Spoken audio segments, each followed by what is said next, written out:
Hi everybody, Dr. Brighton here for Tooth Tip Tuesday, and today we're going to talk about your oral health and your overall health and how they can contribute to one another. We've done this a lot, but just some more specifics about different topics or different systems in the body and how they relate with the mouth. But essentially a dental publication called Dentistry IQ just recently went over these and I thought it'd be helpful to share them. Some of them you've heard, some of them might be new for you, but 6 ways in which your oral health affects your overall health or vice versa.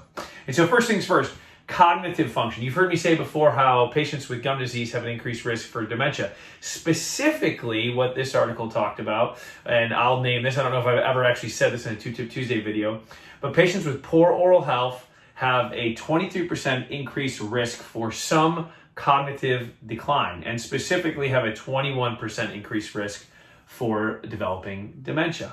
It's a big deal. Second, severe mental health. How that affects your oral health. This one is kind of the opposite of what we usually come from, not specifically how your oral health affects your mental health, but poor mental health. So if you're struggling with things like depression or anxiety, we actually see an increased risk for gum disease, for cavities, for tooth loss in general. Third thing to talk about, heart disease. Now we've talked about this a lot before, but in particular, gum disease has essentially an increased risk of about 2 to 3 times for cardiovascular disease, heart attacks and strokes. The fourth thing, diabetes. In particular, you've heard me say this, but patients with gum disease have a 2 to 3 times increased risk for diabetes. But not just gum disease. What if people just have missing teeth? Patients with missing teeth have a 21% increased risk for diabetes. Again, kind of an impactful statement. Take that a little bit further. This one I've actually never heard before, but I find kind of interesting. But there was a study that was done, I believe it was in Korea, of about 180,000 people, and they found that patients who were brushing 3 times or more a day actually saw an 8% decrease in the risk for diabetes. Also, kind of interesting. Fifth thing, sleep deprivation, or how does your oral health affect your sleep, again, or vice versa. So in particular, not a specific statistic here or there, but patients who ultimately have a toothache or have suffer from bruxism, or maybe they have dry mouth for all kinds of reasons, we see that their sleep is affected and they're actually sleep deprived.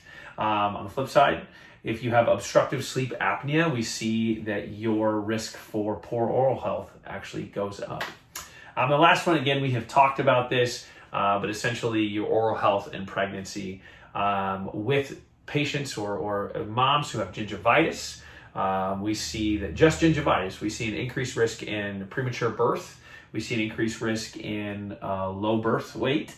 And we also see actually an increased risk for preeclampsia or high blood pressure, protein in the urine for moms while they're pregnant, which is one I don't know if I've ever mentioned. So I thought this is really good to share this with everybody, just some odds and ends there about how your oral health affects your systemic health. And my tip from all of this is be cognizant that your oral health is part of your overall health. Your mouth, believe it or not, is connected to your body, and you need to be taking care of it if you want to take care of your overall health.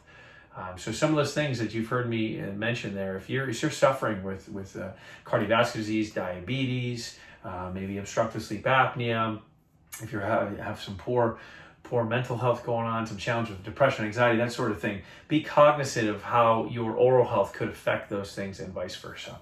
So there's my tip for you. I hope you find it helpful. Hopefully you have a great Tuesday and are enjoying your start to fall. Thank you so much for tuning in. Have a great rest of your week.